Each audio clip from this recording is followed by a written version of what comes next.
여행으로 한번 하는 현대불교에 지금 손오공이 기가 막히라고 해서 연재를 하고 있는데 그 얘기를 조금 그냥 애둘러 해보겠습니다. 우리가 이제 서유기라고 하면은 누구나 다 알고 있죠. 그 손오공 사오정 저팔계가 현장 3장을 모시고 쭉 후법여행을 가서 그 경을 가져오는 이야기다.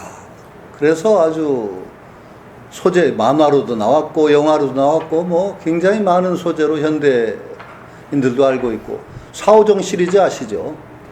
말 끼어든 사오정 시리즈 되게 아실 것 같은데 알죠? 사오정이 말 끼어뒀다는 거. 무슨 사오정 시리즈가 뭐가 있죠? 뭐 혹시 기억나는 거 있어요? 없어요. 네? 몰라요. 사오정 시리즈도 모르세요? 뭐 사오정 있는데요. 근데 사오정이 말 끼어뒀다는 건 전혀 서유기를 암만 뒤져도 안 나오는 얘기예요. 그건 누가 이제 사오정 말 끼어든 사오정은 누가 만들어냈냐면은 그 허영만 화백이 나라라 슈퍼보드라는 그 만화를 그렸어요. 거기에 이제 손오공 사오정 저팔계하고 삼장법사 다 나오는데 거기에서 말 끼어든 사오정이 나왔어요.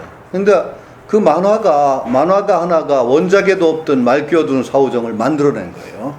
아주 재밌게 그려가지고 사람들이 아주 재밌게 보니까 참 그 대단하다는 생각이 들어요. 만화가 하나가 정말 원작에도 없던 하나의 캐릭터를 만들어낸 거죠. 근데 그렇게 이제 슈퍼보드라고 하는 게 나라라 슈퍼보드 할 때 슈퍼보드는 근두운이었죠. 손오공이 근두운. 한 번에 10만 8천 리를 날아간다는 구름 근두운 얘기를 이제 슈퍼보드로 만들고 그렇게 만드는 건데, 참 이 서유기는 그렇게 이제 그 손오공이 활약하고 뭐 근두운 타고 여의봉 늘었다 줄었다는 여의봉이 있고 뭐 털 뽑아서 훅 불면 뭐 그냥 털 숫자대로 막 손오공이 막 나타나서 막 활약하고 하는 그런 책으로만 읽힐 책이 아니라는 거죠. 서유기는 대단히 그 어려운 책입니다. 대학생들한테 너희들은 서유기를 읽을 자질이 안 된다.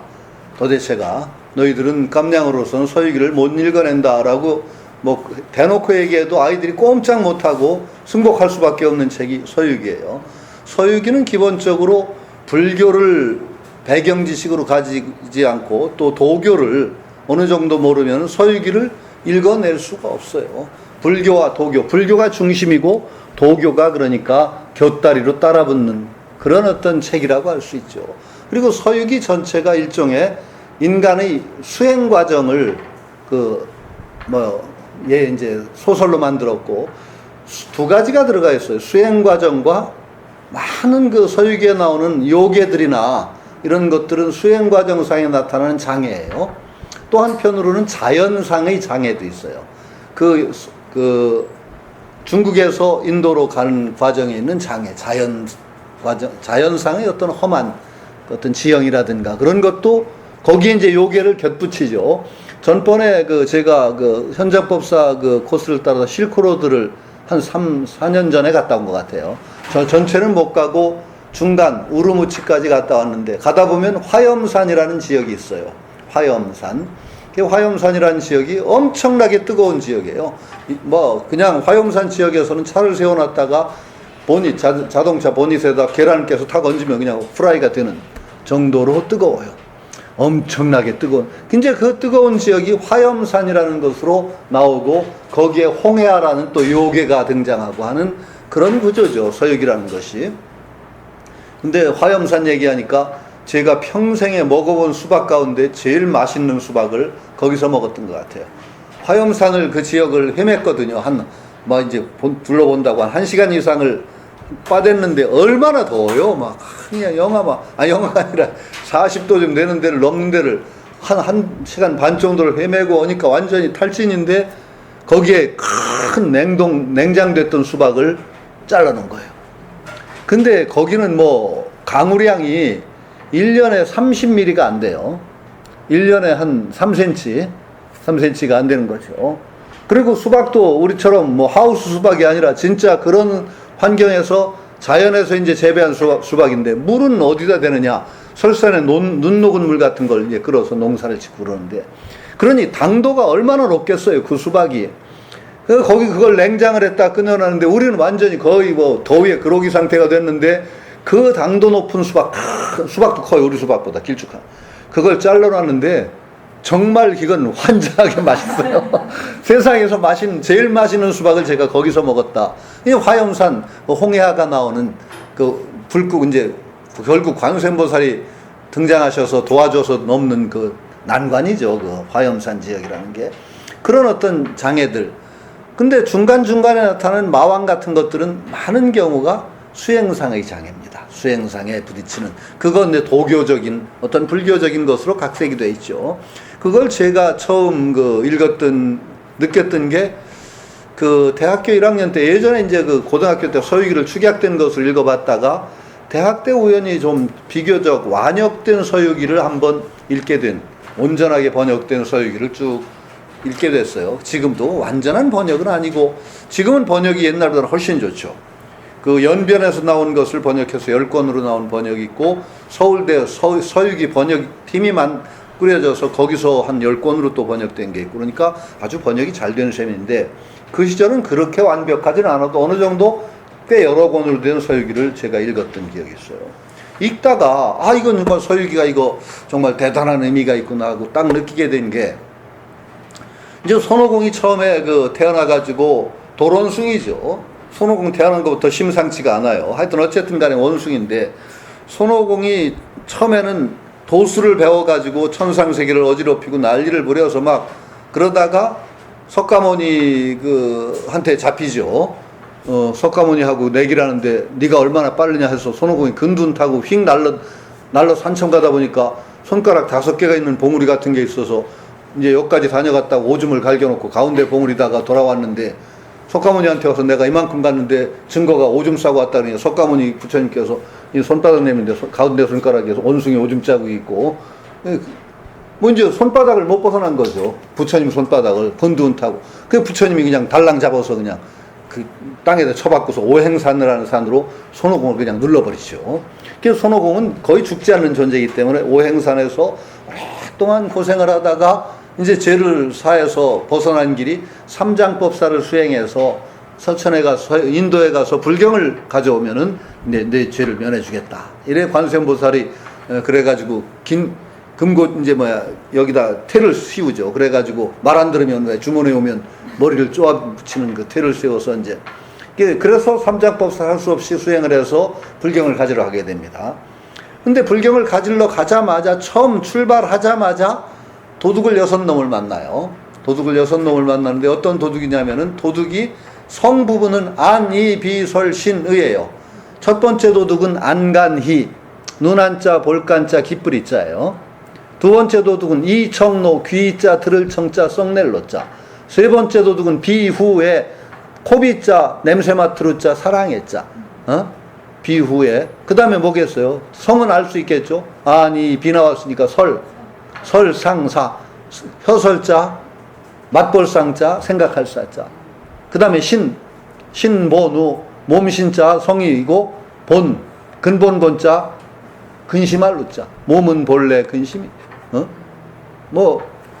신본우? 의가 뭔가 갑자기 생각이 안 나요. 하여튼, 의예요. 갑자기 나중에 생각난 말. 하여튼, 안니, 비설신, 6도둑이 도둑이 나오는데, 삼장법사 수행하고 딱 출발하자마자 산도둑이 등장을 해요. 그래가지고서는 6도둑이 막 삼장법사 짐 뺏고 그러려고 그러니까 손오공이 담에 때려 죽이죠. 그래서 6도둑을 물리치고 출발합니다. 삼장법사한테 때려 주겠다고 또 엄청 혼나죠. 자비심 없다고 그래가지고 그래서 한참 혼나죠. 출발하는데 그 챕터, 손오공이 6도둑을 만나서 6도둑을 물리치고 출발하는 챕터 이름이 뭐냐면은 심원귀정하니 육정무종이라고 나와요. 그 챕터 이름이 마음심자, 심원, 돌아갈 귀자,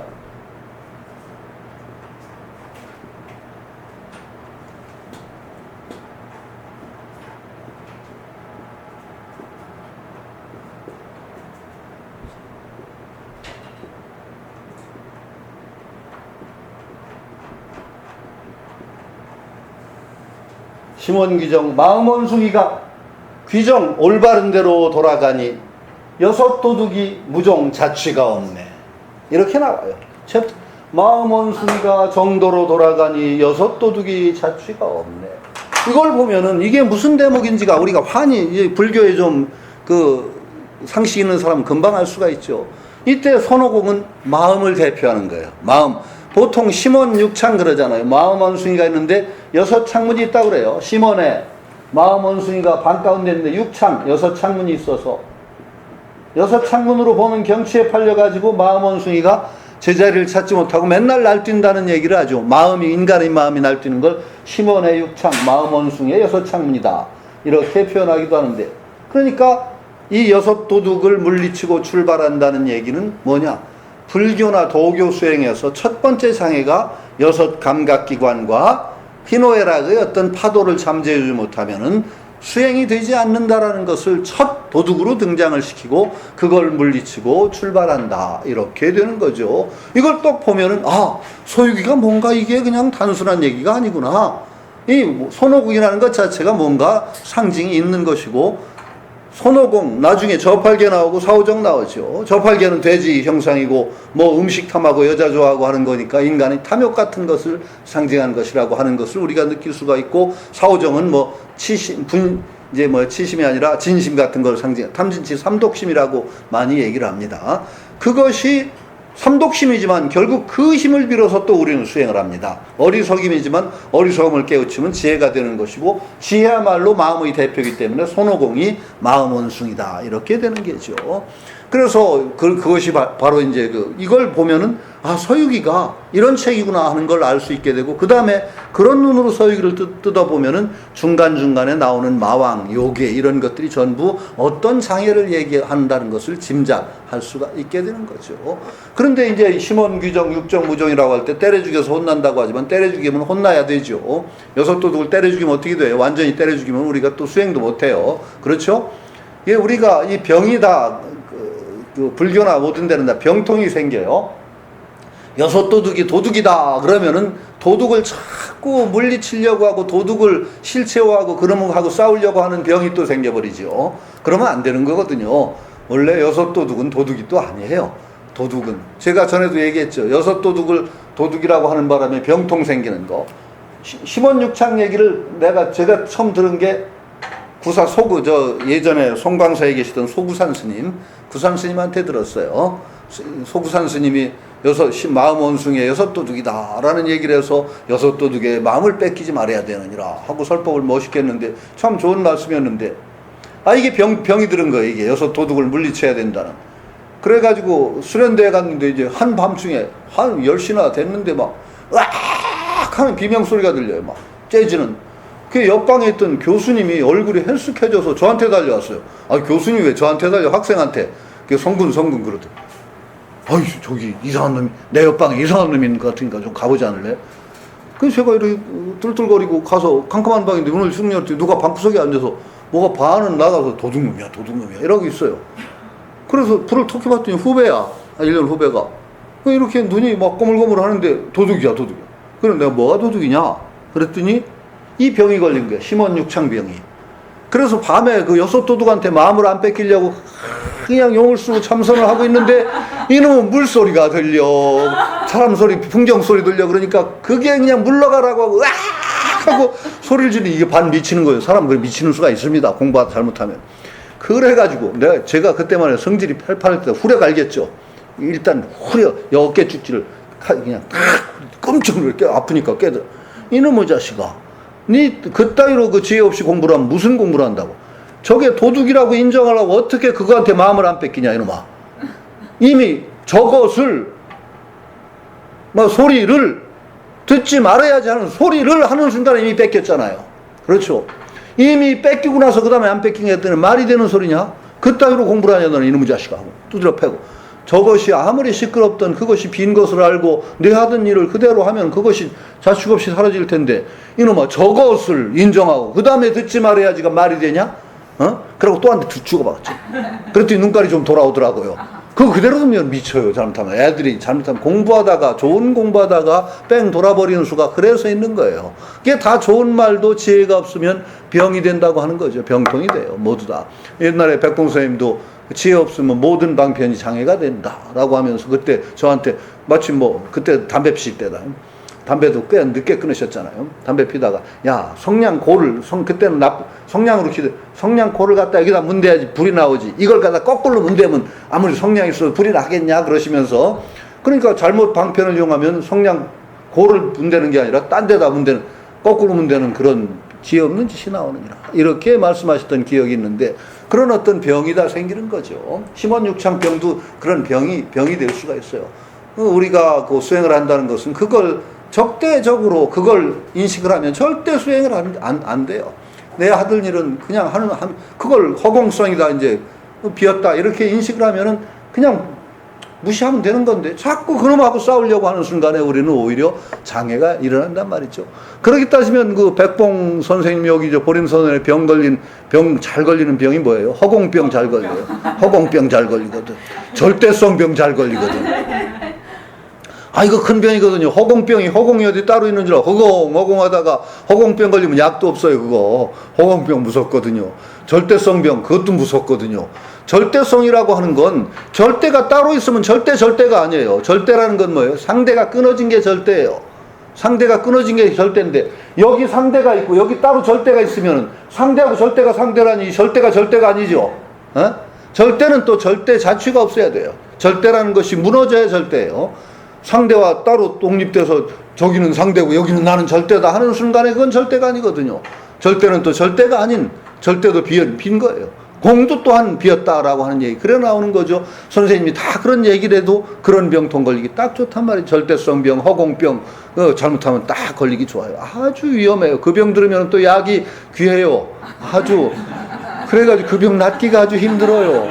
그래서 그냥 허공병을 앓으면서 무슨 자기가 그 허공도사처럼 막 날뛰기 시작하면 참 약이 없단 말이죠. 이런 거. 근데 심원규정, 육정무종 여기서 저는 이거 정말 서유기는 다시 한번 읽어야 되겠구나 하는 생각이 들어서 그때 꼼꼼하게 좀 다시 서유기를 읽었던 기억이 있어요. 그렇게 보니까 굉장히 다르게 보이는 것들이 굉장히 많더란 말이죠. 그래서 요새 또 손오공이 기가 막혀라고 현대불교에다가 연재를 하고 있어요. 전면 연재인데 한 주에 24~25회쯤 써야 되는데 그것도 아주 바빠 죽겠어요. 아주 게으른 사람이 그거 하려니까 그래서 한 1~2년을 해야 될 것 같은데 좀 가려면 중간중간에 떼먹어도 그래서 서유기 연재하면서 저도 이제 폼 좀 잡느라고 첫대는 개송을 하나 저도 읊었죠. 현장은 서쪽으로 갔는데 왜 달마는 동쪽으로 왔는가? 그러면서 좀 문자를 넘어선 진리 옛부터 변함없는데 번거롭게 오고 부질없이 번거롭게 오고 가는 것 모두 다 부질없다.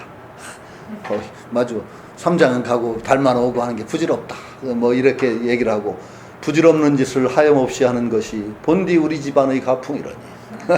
그러니까 부질없는 짓을 하염없이 하는 게 우리 집안의 가풍이라고 했더니 참 사람들이 그거 아주 좋아하더라고요.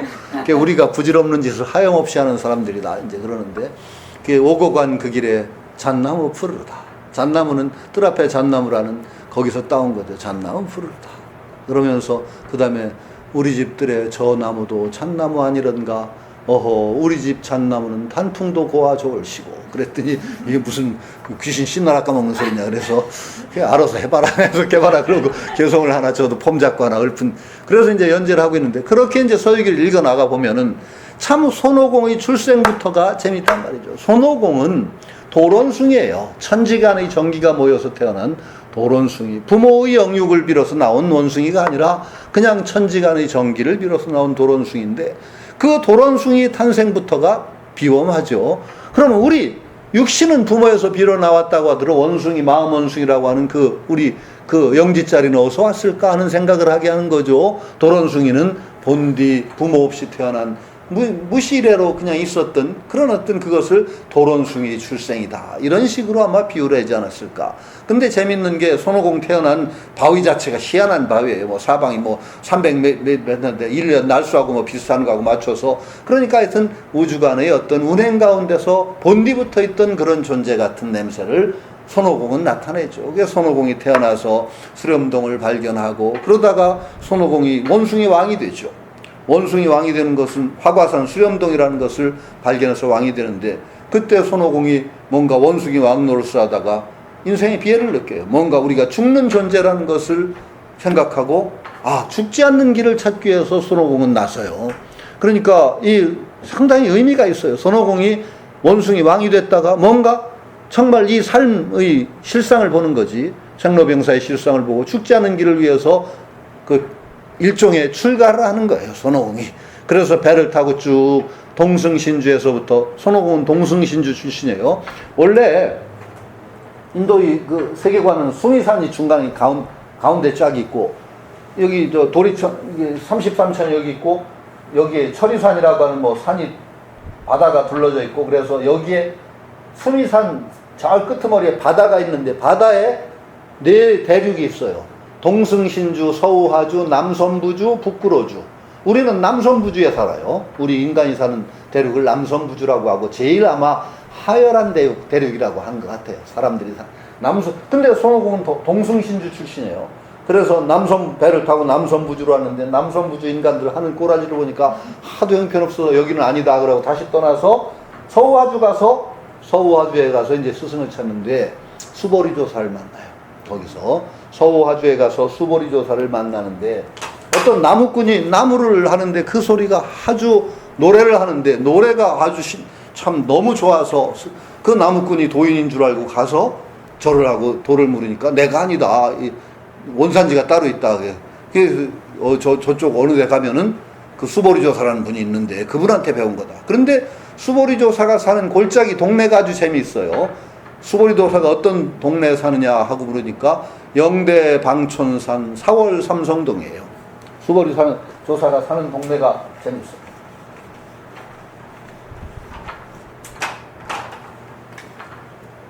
신령스러울 영자예요.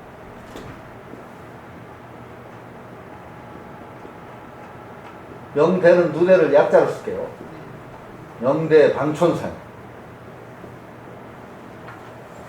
그 다음에 4월 삼성.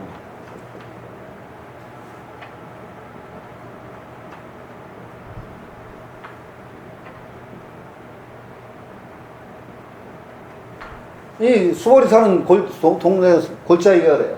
영대 신령스러운 누대 사방 한치되는 산에 누운 달에 별 3개 뜬 동네예요. 골짜기예요.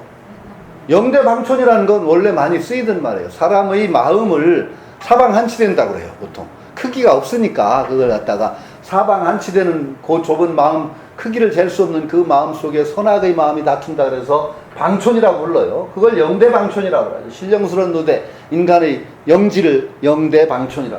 이 영대 방촌산에 4월 삼성이라는 게 뭐예요? 누운 달에 별 3개 뜨면은 네, 그렇죠. 이 누운 달, 별 3개, 마음 동네예요. 마음 골짜기.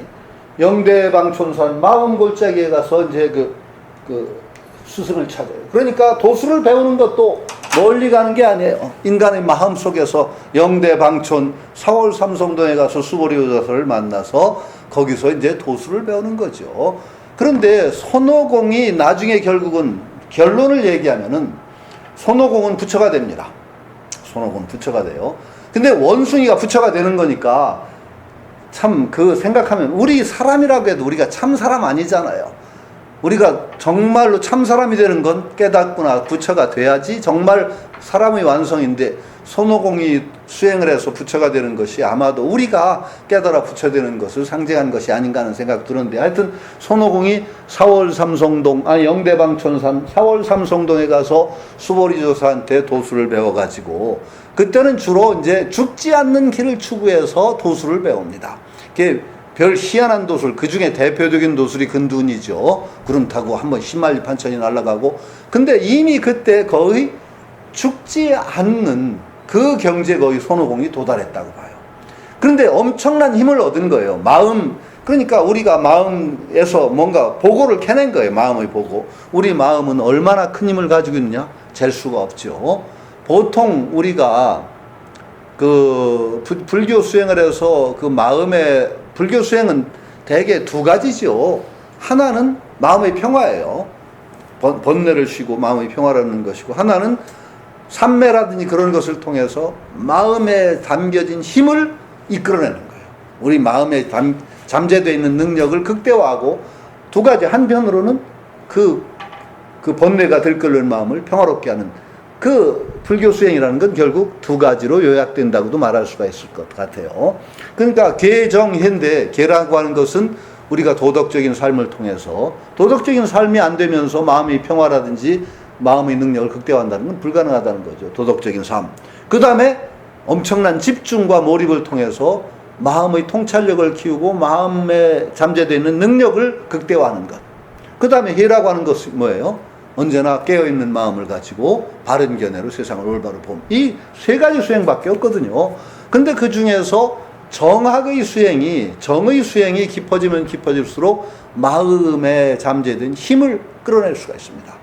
특히 해학보다도 정학이 그런 효능이 있어요. 삼매의 수행이.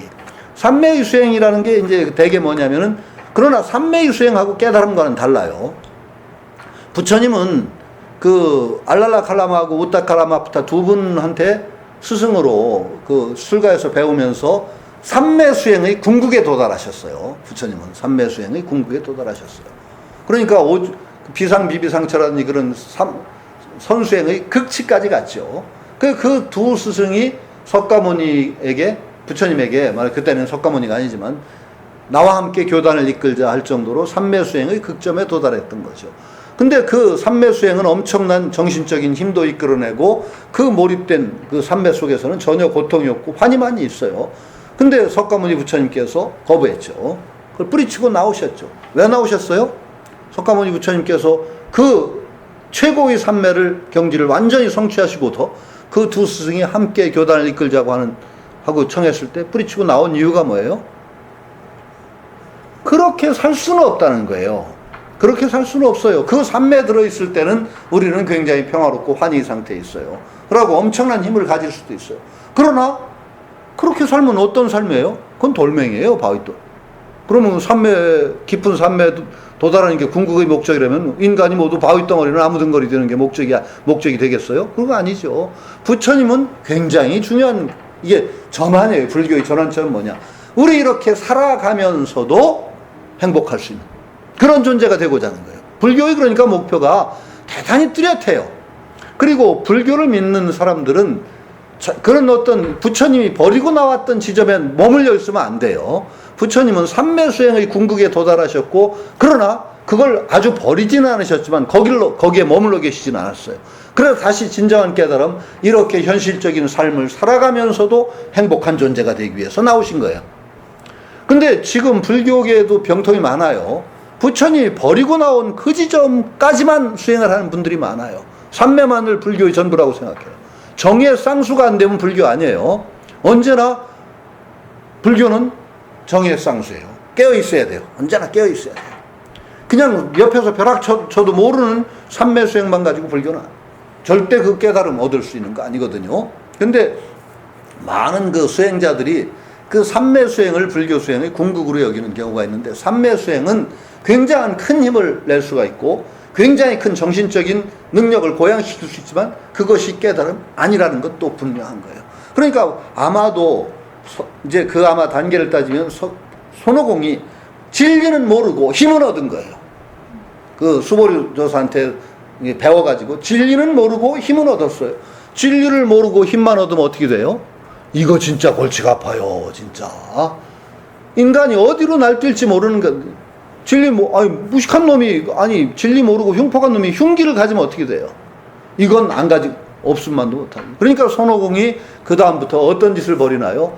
그 원궁에 가서 그냥 여의봉 탈취에 염라대왕 명부에 가서 이름 다 뭉개 뭐 별짓을 다 해가지고 하도 시끄럽고 난리를 치니까 염라대왕이 막 옥상황제란다. 옥황상제한테 호소하고 막 용왕 막 염라대왕 호소하고 그래가지고 그래서 신장들 보내잖아요. 손오공한테 신장들 보내죠. 그런데 신장들이 손오공 토벌하러 나오는데 손오공이 또 보통이 아니에요. 거기다가 손오공 혼자도 아니에요.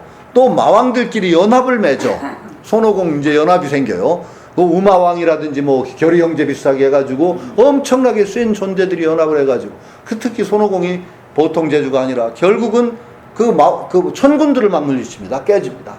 그 나중에 나타태자라든지 아주 굉장히 센 신장들이 나와서 손오공을 결국 잡아들이죠. 잡아들이는데 잡아들여도 이놈의 손오공이 죽지를 않는 존재예요. 거의 불사의 존재야. 그 나중에 하도 잡아들여도 안 되고 그래가지고 어떻게 하냐면 잡아들여 또 도망가고 막 난리를 치기엔 나중에 어떻게 해요? 결수 없이 회유책을 써요. 제천대성이라는 벼슬을 내리고 징호를 주고 벼슬을 줘요. 천궁에 그러니까 너 벼슬 줄게 그러면서 살살 꼬셔가지고 그 손오공은 속아서 그게 높은 벼슬인 줄 알고 왔는데 결국 별로 큰 벼슬도 아니고 복숭아밭지기예요. 복숭아밭지기. 그 다음 나중에 마국간지기 됐어요. 필마고. 근데 원숭이한테 복숭아밭지기를 맡겨놓으면 그게 될 말이에요. 그게 결국 옥황상제한테 보낼 복숭아 다 따먹고 막 술 훔쳐먹고 그래가지고 나중에 잡혀가지고 결국 도망가서 또 태상노군한테 잡혀서 하여튼 쇼가 많죠. 그 태상노군이라는 건 삼청이라고 해서 도교의 최고의 신입니다. 그 삼청이 있는데 옥청, 택청, 그 도덕천존, 원시천존, 그 다음에 상청, 옥청, 상청, 태청인데 그 태상노군의 이제 단약을 굽는 그 단노라고 하죠. 단노 속에 손오공을 집어넣고 고아버리죠. 그냥 완전히 그냥 불을 떼서 몇 날 며칠 고아되는 거죠. 그런데 손오공 그래도 안 죽어요. 근데 그래도 안 죽기는 안 죽었는데 그때 하도 매운 연기를 쐬어서 눈깔이 빨개져서 그 다음에 원숭이 눈깔이 빨개진 이유가 막 그렇다는 하여튼 전설이 남았는데 하여튼 그 정도로 불사적인 거예요. 손오공은. 근데 태상노군 달로에서도 안 죽는 존. 거기 있다가 어떻게 그냥 숨어 있다가 벌레로 숨어 있다가 그냥 어떻게 다 죽었나고 열어서 튀어나와서 또 도망가고 하여튼 그런 생 구슬을 하는 대목이 있죠. 손오공이. 그건 이게 인간이 어떤 정신적인 능력에 그것을 극대화하고 신통력이 나오면 얼마나 큰 힘을 낼 수 있는가를 그것으로 아마 비유적으로 보여줬다. 이렇게 말할 수도 있을 것 같아요. 손오공이 결국은 그래서 하도 어지럽히다 막 그래서 땡깡 부리고 완전히 천상계를 막 그냥 어지럽히다가 그때 이제 석가모니를 만나는 거죠. 석가모니 이제 그런데 그 서유기 구조는 재미있어요. 석가모니는 이제 진리계 말하자면 진리계 법계의 제일 어른이 석가모니예요.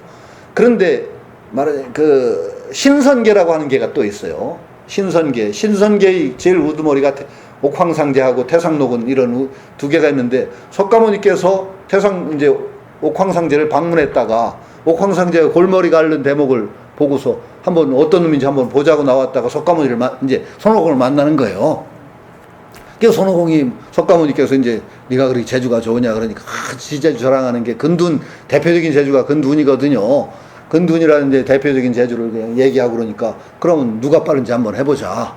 그래가지고 손오공이 근둔 타고 휙 날라서 한참 가다 보니까 5 봉우리가 있어 여기까지 왔다는 표시하느라고 오줌 찍 싸고 이제 돌아와서 석가모니한테 자랑을 했는데 석가모니에게 손바닥 아니었단 말이죠. 그래서 석가모니한테 붙잡혀서 이제 고통을 겪고 비로소 이 힘이 아닌 진리 길로 접어드는 어떤 그 단초가 그래서 열리는 것이죠. 그때 이제 그 당나라 그 현장법사가 불경을 가지러 가는 대목과 이제 겹쳐서 삼장법사를 옹유하면서 불경을 가지러 가는 얘기로 이제 서유기가 본격적으로 시작하는 거죠. 거기에서 처음에 가다가 이제 손오공 만나죠. 그 다음에 넷이에요. 손오공, 사오정, 저팔계. 저팔계는 그 인간이 가진 손오공은 그러니까 탐진치에서 나중에 마음을 대표하는 것이기도 하지만 탐심이 있고 진심이 있고 치심이 있다고 하죠. 탐진치. 손오공은 이게 탐진치를 이제 수행력으로 바꾸면 어떻게 돼요? 탐은 계로서 누릅니다. 계행으로서. 지는 정입니다. 정. 치가 돌이켜서 지혜가 됩니다. 예전의 사막이 돼요. 탐진치. 그러니까 아마도 저팔계는 대표적으로 탐심을 상징한 것 같아요. 탐심. 왜 저팔계는 생긴 것도 돼지잖아요. 거기다가 서유 읽어보면 뭐 먹을 거 나오면 사죽을 못 쓰고 여자면 막 그냥 집을 흘리고 난리도 아니죠. 여기에 저팔계가. 탐심. 아마 사오정이 성내는 마음을, 물귀신인데 사오정은 물귀신이에요. 물귀신으로 아마 상징한 것 같아요. 근데 여기 좀 애매하긴 한데 하여튼 그래도 대표적으로는 진심이고 정, 오정. 그래서 치심은 손오공인데 마음의이기도 하고 한편으로는 치심을 대표하는 것이 요것이 돌이켜서 해가 되는데, 그래서 탐은 8개죠. 8개를 경계하라고 그래서. 근데 8개이기 때문에 계율을 통해서 탐을 제어하라는 의미에서 저 8개는 이제 버퍼는 뭐냐면 오능이에요. 오자 돌림이에요. 능을 깨닫는다. 사오정은 오정이에요. 깨달을 오자가 돌리면. 손오공은 오공이에요. 공을 깨닫는 오공. 공과 능과 정을 깨닫는 것으로서 이제 이름이 다시 주어지고, 저 8개는 특히 그 탐욕을 절제하라는 의미에서 8개라는 이름을 따로 주죠. 8개. 그러니까 이게 다 보면은 인간의 마음의 세 측면을 세 동물로 상징한 거죠. 그 다음에 중간에 용마를 넣습니다. 용마. 용이 죄를 짓고 하계로 추방됐는데 이게 용마가 돼서 삼장법사를 태우고 갑니다. 이 용마는 뭐냐면은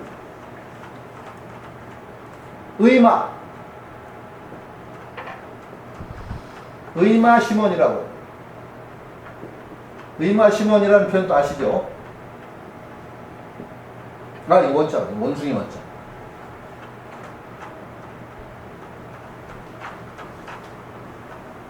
뜻은 말이요, 망하지요, 말이요. 마음은 원숭이다라고 하는데, 용마, 삼장법을 용이 이제 추방을 받아서 내려온 그 용마가 되는데, 그건 의마를 얘기합니다. 뜻을 상징합니다. 그래서 끊임없이, 뜻이라는 건 뭐예요? 끊임없이 뜻을 가지고 서쪽을 향해서 가는, 불경을 구하러 가는 것을 이제 의마라고 해서 용마로 상징합니다. 의마와 심원, 마음 원숭이. 나머지 이 이제 정신적인 요소가 삼장법사를 옹유해서 서역으로 불경을 가지러 가는 것입니다. 그게 쭉 이제 여행이 시작되는데, 저는 그거 읽으면서 굉장히 몇 가지 감동을 했던 대목이 있어요. 중간에 욕정마도 나오고 희한한 요괴들이 나오는데, 사오정을 얻는 대목이에요. 사오정을 얻는 대목인데, 거기에 어떤 강이 흐르냐면 통천하라고 하는 큰 강이 흐르는데, 그 강은 아무것도 뜨지를 못해요. 그러니까 배도 못 다 가라앉고 깃털도 못 띄우는, 그러니까 깃털도 가라앉는 강이에요. 그러니까 배를 띄울 수 없는 강이에요. 그 강은 다 가라앉아, 아무거나. 근데 거기에 요괴가 이제 사오정이 있어요. 그래서 고생을 해서 요괴를 물리치는데, 뜰 수 없는 강이 어떻게 건넙니까? 아니, 재밌어요. 손오공, 불경을 가지러 하는데, 손오공이나 사오정이나 저 8개가 도술 부려서 근둔 타고 와서 휙 불경 가져오면 될 텐데, 왜 그렇게 고생을 시켜요? 아니, 근본부터가, 왜, 쉽게 가져오면 될 텐데. 근데 거기 손오공이 투덜거리는데, 이렇게 얘기도 나와요. 이렇게 이렇게 쓸데없이 고생시키고. 근데 거기에 관세음보살이 해명하는 얘기도 나와요. 그래서는 안 된다는 거예요. 그렇게 쉽게 불경 가져와서는 오히려 불경 값도 없고 정말 교화 못한다는 얘기도 나옵니다. 하여튼 가는데, 삼장법사라는 인간이 문제예요. 인간을 싣고 거기를 가는데 태울 배가 없잖아요. 태울 배가 없는데 그 모든 것이 다 가라앉는 그 강에 유일하게 뜨는 게 있어요. 뭐가 있느냐? 그 요괴가 많은 사람들을 잡아먹었는데, 그 중에는 인도로 불법을 구하러 가던 스님들이 있었어요. 많은 스님들을 잡아먹었어요. 많은 스님들을 잡아먹었는데 딴 건 다 가라앉는데 스님들의 해골이 떠요. 스님들의 해골이 떠요. 그래서 스님들 해골로 배를 만듭니다. 그리고 그 가운데 보살, 관세음보살의 정병, 그러니까 그 감노수가 되면 정병을 가운데 놓고 스님들 해골로 배를 만들어서 그 해골 배를 타고 홍천을 건넙니다. 그 강을 건넙니다. 근데 이건 정말 무서운 얘기를, 저는 좀 소름이 끼쳤어요. 그걸 읽으면서 스님들 해골이 뜬다는 얘기는 뭘까? 이렇게 생각하면 돼요. 스님들이 참 우리가 불법을 구하기 위해서, 진리를 구해서 우리가 지금 이런 불법을 접하는 게 우리들의 힘인가? 아니라고 생각해요. 수없이 많은 분들이 목숨을 버려서 진리를 구하기 위해서 애를 쓴 그런 자취를 우리가 이어받고 있는 거예요. 우리가 하나의 가르침을 그냥 쉽게 얻은 게 아니에요. 여기 백범 선생님을 스승으로 모시지만 그런 어른들, 그 서역으로 불법을 구하기 위해서 가다가 요기한테 잡혀먹었던 수많은 승려들이 있었어요. 그 승려들은 몸은 죽었지만 해골은 뜬다는 건 뭐예요? 정신은 죽지 않았어요. 그 구도의 열정, 그것이 해골이 물에 가라앉지 않는다는 얘기로 나는 상징화됐다고 생각해요. 유일하게 정말로 진리를 위해서 목숨을 바친 수많은 선현들, 그 선현들의 해골, 그 해골 배를 타고 강을 건너요. 그러니까 삼장법사 현장 삼장이 서천에 가서, 서역에 가서 불경을 구해온 건 삼장법사 홀로의 힘이 아니에요. 그 이전에 수없이 그 난관에 도전해서 불법을 구하러 갔던 그분들의 뜻, 그 강에 가라앉지 않는 뜻, 그 끊임없이 진리를 향하는 구도의 열정, 그 배, 해골배를 타고 그 강을 건넜단 말이죠. 우리가 지금 불법을 만나고 정말 이런 가르침을 만나고 한 것, 그것은 우리를 위해서 정말 수천 년 동안 노력해온 그런 진리를 위해 몸바침, 그런 분들의 뜻, 해골, 가라앉지 않는 해골배를 우리가 타고 있다고 생각해도 좋을 거예요. 굉장히 저는 그때 엄청나게 정말 감동을 느꼈어요. 야, 이건 참말로 무서운 얘기로구나. 우리가 잘나서 잘 사는 게 아니로구나. 우리가 뭐 조금 뭐 불법을 쉽게 접한 것 같아도 안 그렇다. 정말로 수없는 그 진리를 위해서 몸을 바친 그런 분들의 그 뜻, 그 영원히 식지 않은 그 뜻을 우리는 타고 이 세상을 살아가고 있구나. 이런 생각을 하게 됐어요. 참말로 무서운 얘기라고 저는 생각하고 있죠. 그렇게 생각하면 참 겸손해야 될 것 같아요, 우리가.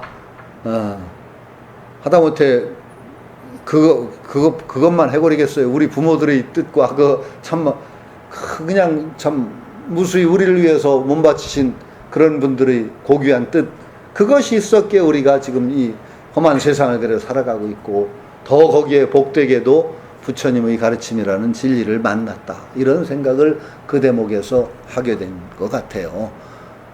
그렇게 이제 쭉 읽어나가다가 또 한 군데 이제 그 재미나게 걸렸던 데가 있어요. 아까 얘기했던 화염산 대목에서 홍해아라는, 금가근각 대왕 얘기가 있어요. 거기가 아니고요. 금가근각 나와. 금가근각이라고 하는 그 요괴가 있는데, 그 요괴들은 희한한 호리병을 가지고 있어요. 호리병을 가지고 있는데, 그 호리병은 아무개야 하고 이름을 불러서 왜 하고 대답만 하면 호리병 속으로 빨려 들어가서 몸뚱이가 녹아 죽어요. 그건 뭐겠어요? 이름, 명자상. 이름과 자기를 동일시하는 집착이 있는 사람은 그 난관을 벗어나지 못한다는 거예요. 그러니까 아무개야 그래서 왜 하고 대답하면 이름과 자기를 동일시하는 거예요. 그래서 쏙 빨려 들어가서 호리병에 들어가서 녹아 죽죠. 참 이게 이름이라는 상이 얼마나 무서워요, 우리가. 이제 그것을 이름 불러서 대답하면 빨려 들어가는 호리병, 금가근각이라는 대왕의 호리병으로 상징하는 것이죠. 손오공은 물론 몇 번 빨려 들어가는데 손오공은 안 녹아요. 태상노군의 그 달로에서도 그 버틴 몸이기 때문에 안 녹아서 다 녹았나, 이놈 다 녹았나 하고 흔들으면 오줌 싸가지고 물 생겨서 쭈렁쭈렁하니까 다 녹았는가 보다 빼면 톡 튀어나오고 그래가지고 살아나는데, 하여튼 뭐 손오공은 안 죽죠. 물론 그래서 나중에는 그 손오공은 물리치기도 하는데, 그 명자상, 이름과 자기를 동일시하는, 우리가 제일 큰 그 벗기 힘든 집착이 뭘까요? 이름에 대한 집착. 내 이름, 그 다음에 내 얼굴 모습, 이 두 개가 굉장히 큽니다. 아상의 근원이 되는 게. 그러나 이름은 또 굉장히 고귀하죠. 이름은 굉장히 좋은 수단이 돼요. 예전에 제가 일시맹께서 선생님이 왜 거울 보지 마라 그랬다고 하죠. 그랬더니 일시맹이 하루에 한 번씩 보라고 그랬다면서요. 굉장히 중요한 얘기. 얼굴은 중요해요. 그러나 얼굴을 또 보면서 그 상에 매달리면 또 굉장히 장애가 되지만, 내 얼굴은 내가 살아온 표시기 때문에 한 번쯤 내가 이런 업을 짓고 이렇게 살았구나 하는 거 확인하는데 대단히 중요한 어떤 바로미터도 되거든요. 얼굴이 무슨 죄가 있어. 거기 매달리는 못난 마음이 잘못이지, 그죠? 그렇듯이 이름도 마찬가지예요. 이름이라는 건 굉장히 중요해요. 어떤 이름을 붙이느냐에 따라서 사람 성격도 달라져요. 개명을 해서 사람 운이 바뀌었다, 거짓말 아니에요. 내가 누구다라고 이 어떤 이름을 이렇게 불리는 순간에 자꾸 그 이름으로 불리다 보면 성격 형성에 굉장히 큰 영향을 줍니다. 그래서 계명을 하고 나서 사람 어떤 성격도 바뀌고 어떤 성격이 바뀌면 삶도 바뀌죠. 그래서 굉장히 달라지는 경우가 있어요. 그러나 거기에 또 그래서 매달리게 되면 어떻게 되죠? 더 큰 장애가 오죠. 그래서 이제 한참 수행 과정에 금각은각대왕이라는 호리병이 등장하는 거예요. 이름을 벗어나야 돼요. 이게 나다라는 이름을 벗어나야 되죠. 그래서 금각은각대왕이라는 그 호리병이 등장하고 그걸 물리치는 대목 이런 것도 나오고 수없이 많은 난관이 나오는데 재밌는 거는 그 화엄산과 얘기한 관계된 하나의 얘기만 더 하고 이제 얘기를 마무리하기로 하죠. 근데 화엄산에 홍야라는 그 요괴가 나오는데 엄청나게 센 요괴라 손오공도 막 눈도 멀고 엄청 고생을 해요. 무지무지하게 고생해요. 그러다가 결국은 보살한테 보살을 원군으로 청해가서 보살 도움을 받아가지고 그 요괴를 물리칩니다. 그때 아주 재밌어요. 손오공이 막 보살한테 투덜거리고 막 그러는 얘기도 나오고, 괜히 쓸데없이 고생시키고 막 그냥 우리 근둔 타고 한번 갔다 오면 될 걸 갖다 뭐 이렇게 그냥, 고생스럽게 불경 가지게 하는 보살들이 말이야 귀찮으니까 우리 이런 거 시킨다고 막 투덜거리고 아주 인간적으로 재밌어요. 부처님이 신통역부에서 우리 좀 깨닫게 해주면 좋을 텐데 뭐 그렇게 그냥 우리 고생시켜. 뭐 이런 식이에요. 근데 그런다고 깨달아지는 거 아닐 텐데. 그래서 보살의 힘에 의해서 홍야를 잡습니다. 요괴를 잡죠. 손오공이 그래서 여기를 자꾸 부익김에 그냥 여의봉으로 달매에 때려 죽이려고 하니까 보살이 말리는 거예요. 그러지 마라. 왜요? 그러니까 야, 그놈이 길을 잘못 들어서 그렇지 근기가 좋아. 그래가지고 그 요괴를 말이죠 머리 깎아서 제자로 삼아버려요. 그러니까 갑자기 주소지가 완전히 요괴 동네에 살다가 보살 동네로 완전히 주민등록이 그냥 바뀌어버려요. 그러니까 요괴 잡던 손오공 보살 쳐다보기 뭐 그런 거예요. 닭 줬던 게 지붕 쳐다보기가 아니라. 그러니까 요괴와 보살 제자라는 것 사이가 왔다 갔다 해버려요. 그리고 전 딴 데서도 얘기 나오는데 어떤 요괴인가 이름은 잊어버렸는데 열심히 손오공이 때려잡아서 이제 죽이려고 했더니 갑자기 문수보살이 나타나서 야 죽이면 안 돼 그래요. 왜 안 되냐고 그랬더니 야 그게 요괴가 아니야. 사실은 내가 타고 다니는 사자인데 청사자죠. 사자인데 이 녀석이 내가 잠깐 딴이라는 사이에 하기에 내려와서 장난친 거야. 그럼 요괴 무수보살 타고 가버리죠. 황당해요. 그러니까 거기는 그러니까 요괴라는 본래 요괴라는 존재가 없어요. 서유기에는. 저는 서유기를 너무 읽고 나서 좀 아까워서 그 다음에 또 반지의 제왕 같은 영화도 보고 그러니까 서유기를 잘만 의미를 알고 재미있는 걸 각색을 하면 반지의 제왕 같은 건 몇 개 나올 것 같아요. 그 안에서. 그래가지고 제가 한 15년 전, 20년 전에 이 서유기를 이대로 둬서는 안 된다. 이걸 서유기를 게임도 만들고 애들 컴퓨터 게임도 만들고 다시 애니메이션도 만들고 거기다 캐릭터까지 해가지고 종합적인 어떤 문화, 산업으로 이거 개발해야 된다.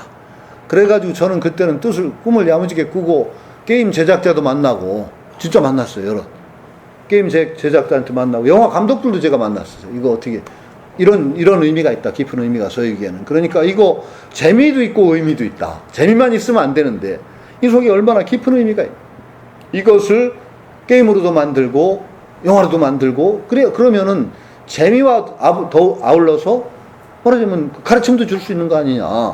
우리가 맨날 그 애들이 게임만 한다고 탓할 게 아니다. 좋은 게임을 만들어줘야 된다. 게임 아무리 애들한테 하지 말라고 그래도 그건 안 되는 소리다. 그러면 우리 세대가 할 일은 정말 좋은 게임을 만들어줘야 되는 거 아니냐. 그러니까 뭔가 게임을 통해서 우리가 느낄 수도 있고 배울 수 있는.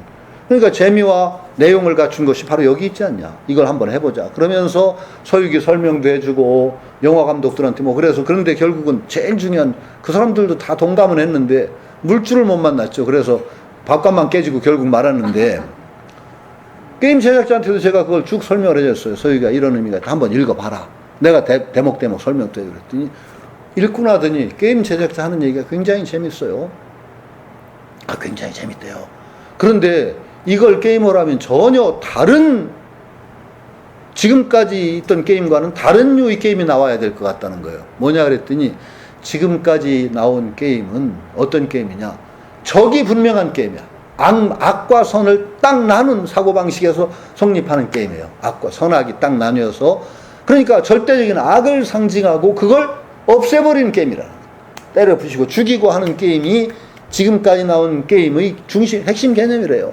근데 서유기를 읽다 보니까 서유기는 적이 없대요. 적이 없다는 거예요.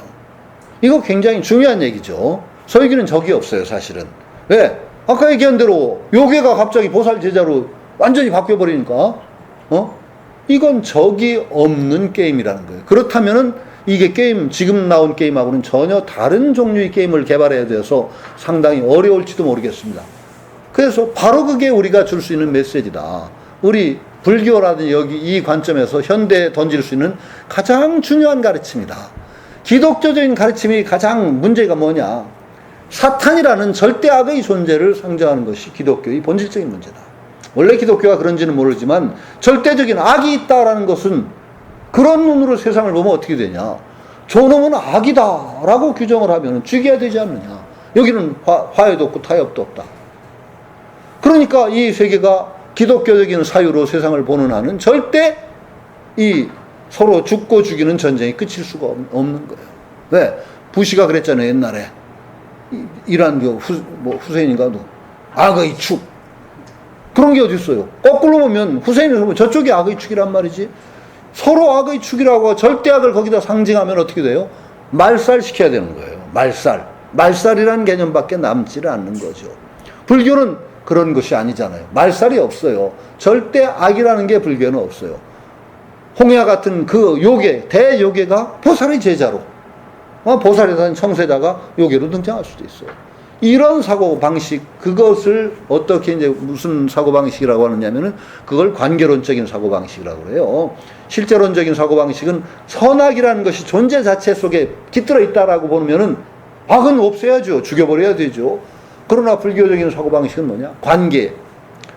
이런 관계성 속에서, 그 관계성 속에서 역할을 제대로 못할 때 악이 될 수가 있어요. 관계성이에요. 관계. 그러나 관계망이 바뀌면은 선이 될 수 있어요. 관계만 바뀌면 돼요.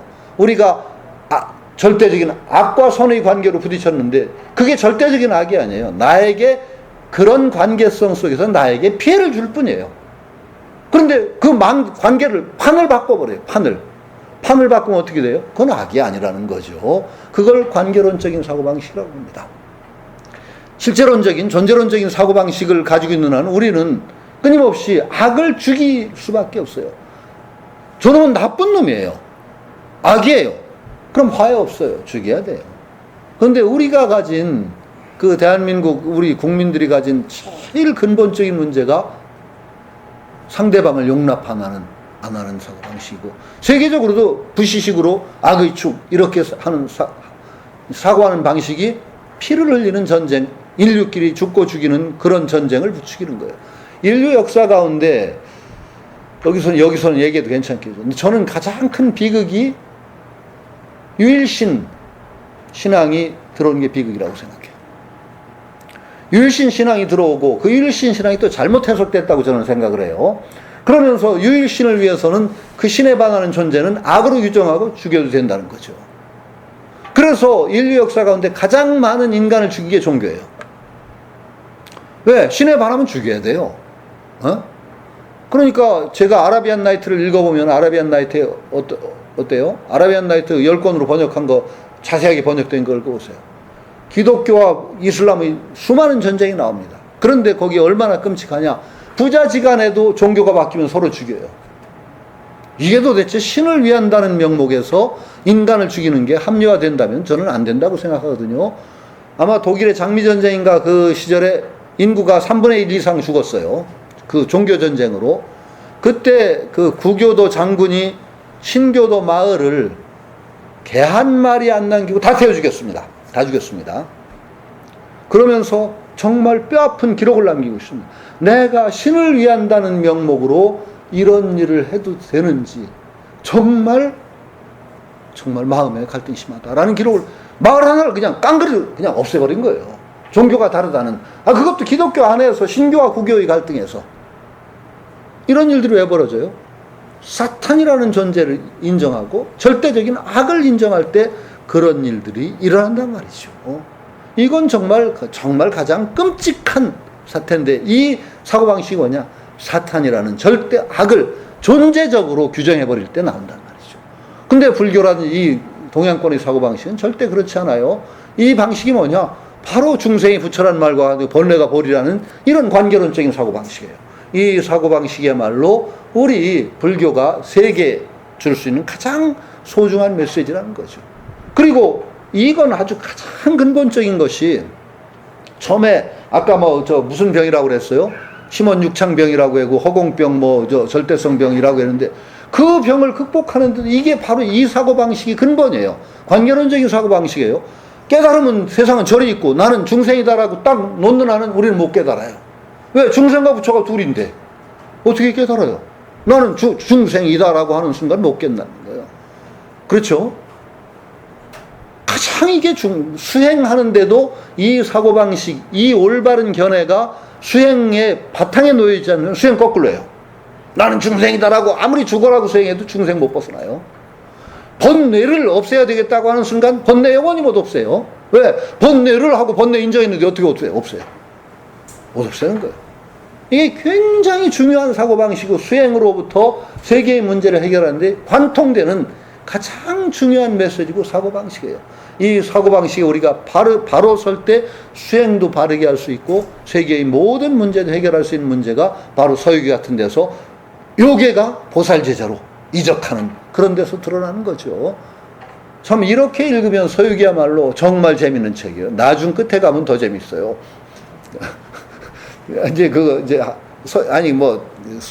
서유기 끄트머리 가면 어떻게 돼요? 그 천길벼랑이 있는데 외나무 다리가 나와요. 천길벼랑을, 외나무 다리를 부처님 계신데 가려니까 거기를 건너야 돼. 삼장법사 벌벌 떨면 못 건너. 나 저기 죽어도 못 건너. 천길벼랑에 송나무 외나무 다리가 있는데 어떻게 건너요? 떨어지면 그냥 난 죽어도 못 간다. 그래서 삼장법사가 하도 버티니까 딴 길이 있대요. 딴 길이 있다고 하는데 어떤 길이냐고 했더니 큰 강을 건너면 되는데 배를 타고 건너요. 그런데 배가 밑바닥이 없어. 무저선이에요. 밑바닥 없는 배 들어보셨죠? 줄 없는 검은고, 구멍 없는 비리, 밑바닥 없는 바루, 이런 것도 밑바닥 없는 배를 타고 그 강을 건넙니다. 강으로 그래서 할 수 없이 배 타고 건너는데, 강을 딱 건너니까 삼장법사 시체가 떠내려가죠. 시체가 떠내려갑니다. 삼장법사 시체가 떠내려가는데 그건 아마 도교적인 비유 같아요. 육체적인 걸 완전히 탈각을 했다. 삼장법사 시체가 강에 떠내려갑니다. 부처님 있는데 도달하죠. 부처님이 치하를 하고 안한존자한테 그 경 줘서 보내라 이렇게 된 거예요. 근데 안한존자가 재미있게 뇌물을 달래요. 설계에서 저자 아주 심사고야. 뇌물 요구해서 뇌물을 안 주니까 안한존자가 투덜거리면서 가짜경을 준다고 그래요. 가짜경을 줬다. 그게 글자 없는 백지경을 줬다는 거죠. 그런데 안 떠들고 경인 줄 알고 그놈을 싣고 이제 그때는 구름 타도 돼요. 이제 갈 때는 구름 타도 용이 돼요. 그 신나게 구름 타고 가는데 보살이 큰일 났다. 쟤들 속아서 가짜경 가져갔다. 그러면서 얼른 진짜 글자 있는 경전을 보살이 들고 가서 가짜경 수거하고 진짜 글자 있는 경전을 탁 주고 가짜 경전을 싹 부셔가지고 구름 위에서 하계로 뿌려버렸어요. 이 대목도 서유기 저자는 아무 말도 없는데 저는 너무 감명 깊었어요. 사실 가짜경이야말로 진짜경이거든요. 문자로 기록되지 않는 진짜경. 문자로 들어오면 벌써 상대적이 되잖아요. 백지경이야말로 문자화되지 않는 진짜 경전인 거예요. 그런 개성 있잖아. 아유일권경, 불인지묵성, 전계무일자, 상방대원. 내가 한 권의 경전 가지고 있는데 불인지묵성 종이와 먹으로 이루어진 것이 아니로다. 비록 한 글자도 그 안에 없지만은 상방대광명, 끝없는 광명을 뿜는도다 하는 그 개성이 있듯이 정말 글자로 되지 않은 경전, 그것이야말로 진짜 경전일 텐데, 진짜 그런 글자 없는 경전 가지고 오면 아무도 읽어낼 사람이 없으니까 글자 있는 경전으로 바꿔준 거예요. 약간 저급의 경전으로. 그러면서 어떻게 했어요? 보살이 백지경을 부숴서 하계로 뿌려버렸어요. 그러면 이 세계는 어떤 세계예요? 백지경, 글자 없는 경전이 뿌려진 게 이 세계예요. 그러니까 우리가 보는 이 세계야말로 문자로 기록되지 않은 진짜 경전, 진리, 그것이 스며들어와 뿌려진 세계라고 보면 돼요. 그러니까 우리는 언제나 밝은 눈을 뜨고 보면 이 도처에서 글자로 남겨지지 않은 진짜 글자를 넘어선 진짜 진리를 만날 수 있는 거죠. 이 세계 안에서. 그렇게 서유기를 그럼 마지막도 정말 멋있다 말이죠. 이렇게 서유기를 쭉 읽어서 이제 읽었는데 거기는 또 중간에는 굉장히 도교적인 얘기가 많아요. 도교적인 얘기가. 그건 또 굉장히 또 이해하기가 힘들어요. 도교에 대한 기본적인 이해를 가지지 않으면은 이해하기가 힘든 얘기가 많은데, 상식적으로 도교에 관해서 제가 몇 마디만 좀 알려드릴게요. 도교는 처음에 뭐로부터 출발했냐면, 도교의 근본 목적은 손오공이 처음에 추구했던 거 불로장생이에요. 우화등선 불로장생이에요. 이 우화등선 불로장생인데, 이게 처음에 출발은 뭘로 했냐면 금단술로 시작했어요. 귀한 약재를 넣고 달로에다 오랫동안 고아서 금단을 만들어서 그걸 먹으면은 오래 산다. 그런죠. 그래서 옛날에 그 신선 되려는 사람들이 그 짓을 많이 했어요. 그런데 대개 그 약재가 아주 흉악한 약재가 많아요. 수은, 납, 뭐 이런 걸 많이 썼어요. 그래서 금단 잘못 고아 먹고 오래 살려고 하다가 일찍 죽은 사람들이 꽤 많아요. 납중독, 수은중독 걸려가지고. 역대 제왕들의 묘소를 발굴해 보면은, 제왕들의 유고를 검사해 보면 수은중독이나 납중독 증세가 꽤 많이 발견되는데, 이 제왕들이 오래 살려고 도사들한테 금단 받아먹고 그래서 오히려 일찍 죽었다라는 그런 진단이 나올 정도로. 그러다 보니까 이게 외단을 만들어서 금단을 만든다는 건 굉장히 위험하다는 판단이 자기들도 쓰죠. 그래서 내단술을 이제 개발해요. 내단술이라는 건 뭐냐면은 기본이 그래요. 첫 번째, 화로가 있어야 되죠. 화로. 금단을 만들려면 화로가 있어야 돼요. 몸뚱이가 화로입니다. 몸뚱이를 화로로 삼고, 화로에 약재가, 좋은 약재가 있어야 되죠. 약재는 뭐냐? 우리의 몸에 있는 정혈, 피와 전기, 이걸 약재로 삼습니다. 화로와 약재가 구비되면 어떻게 해야 돼요? 불떼기를 잘해야 돼요. 불떼기가 뭐예요? 호흡, 숨쉬기입니다. 그러니까 숨쉬기를 통해서 이 몸에서 정혈을 단련해가지고 내단 안에, 이 몸 안에 단약을 만든다라는 것이 도교의 근본 취지인데, 도교에서 볼 때 이런 도교는 근본적으로는 추구를 뭘 했냐면은 오래 살고 불로장생이고 우화등선이에요. 근데 우화등선에 나중에는 점점 다 이제 발달하다 보면 우화등선하는데 진리를 바르게 하는 것도 필수적인 것이 도교에서 됩니다. 그러다 보니까 불로장생에서부터 진리를 안다는 개념까지도 도교가 확장을 하는데, 그래서 출발이 몸을 가지고 불로장생한다는 데서 출발했기 때문에 도교의 장점은 어디 있냐면은 양생이라든지 건강도인에는 굉장히 뛰어납니다. 그런데 그 눈으로 불교를 쭉 나중에 보니까 불교 스님들이 한다는 짓이 괜히 진리 깨닫는다고 너무 용쓰다 보니까 몸을 망가뜨리고 오래 못 산다는 거예요. 그래서 도교에서는 성명쌍수해야 된다. 진리를 추구하는 것과 어떤 육체적인 건강, 이 두 개를 함께 추구해 나가야 된다라는 이념을 가지고 나와요. 그런데 그 나름대로 도교도 장점이 있어요. 대개 사실 제대로 추구하면 그렇지 않은데 스님들이 공부 잘못해가지고 몸 망가뜨리는 경우가 많아요. 상기병 걸리고, 제대로 하면 몸도 건강해지는데 공부 엉터리를 너무 용쓰다 보면 상기병 걸리면 완전히 몸 망가지고 사람 병신됩니다. 그런 때는 도교적인 수행이 어느 정도 도움은 될 수도 있으리라고 생각을 하는데, 그게 성명쌍수론이라고 해서 도교에서는 진리 추구와 어떤 지적인 알무의 추구와 육체적인 어떤 건강의 추구를 함께 도모해 나간다는 것으로 정립되는 거, 그 점에 있어서는 불자들이 조금 배울 측면은 있지 않을까 생각되는데, 그런 도교 사상이 우화등선, 신선이 된다는 사상이 서유기 밑바닥에 또 깔려 있어요. 근데 역시 주종은 불교예요. 불교가 쭉 이끌고 가면서 중간중간에 어떤 신선이 등장을, 많은 경우에 진인들이 등장을 하죠. 진인들이 등장하는데 그 진인들은 전부 도교의 진인들이에요. 그러니까 불교가 중심이 되고 도교가 부가되는 그 과정 속에서 그 사람의 궁극적인 수행의 어떤 과정을 쭉 소설한 것이 서유기다. 그런 눈으로 서유기를 읽으면 상당히 얻는 것도 있고 재미도 있습니다. 근데 요즘 그걸 읽을 사람이 없어서 전혀 제 나름대로 재미있게 풀어서 한번 현대불교에다 연재를 하고 있는데 얼마나 할지는 모르겠어요. 제가 게을러가지고 혹시 가끔 또 연재를 더 진행하면은 와서 또 한번 들려드리기로 하고 오늘 여기서 마치도록 하겠습니다. 고맙습니다. 예.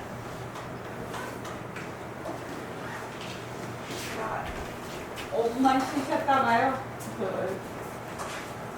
선생님 한번 듣겠습니다.